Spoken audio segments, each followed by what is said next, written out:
চট্টগ্রামে অনুষ্ঠিত হয়েছে এশিয়ান উইমেন ইউনিভার্সিটির ১২তম সমাবর্তন। শনিবার সকালে নগরীর হোটেল রেডিসনে আয়োজিত সমাবর্তনে অতিথি হিসেবে এতে উপস্থিত হন বিশ্ববিদ্যালয়ের আচার্য, যুক্তরাজ্যের সাবেক ফার্স্ট লেডি চেরি ব্লেয়ার। এ সময় তিনি বলেন, উন্নয়নশীল দেশগুলোর নারীদের শিক্ষা অর্জনের মাধ্যমে বিশ্বকে এগিয়ে নিতে হবে। এসব নারীরা সব চ্যালেঞ্জ মোকাবিলা করে বিশ্বকে এগিয়ে নেবে বলে জানান তিনি।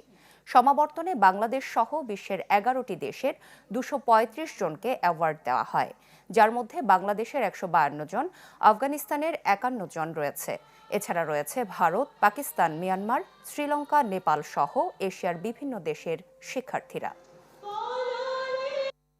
What can I say for my students, for my juniors, are that it is the best opportunity for them to learn education here, because as we know the schools and universities are banned for Afghanistan, so it's going to be the best opportunity for them to continue their education, either bachelor or master degree here.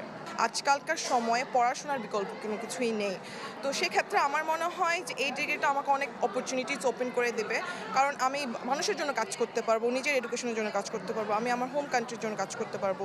ভবিষ্যতে পরিকল্পনা হচ্ছে একটা PhD করা, আর আমি আসলে plan করতেছি, apply করতেছি, hopefully সুন কোনো একটা ভালো কিছু হলে আমি পিএইচডির জন্য চলে যাব অ্যাব্রডে। Today is a very special day for me, as it's my graduation day, and also I'm so excited for my another chapter of my life. Obviously, I come back from Pakistan, and having an opportunity here in Bangladesh, Chittagong, is a great milestone for me.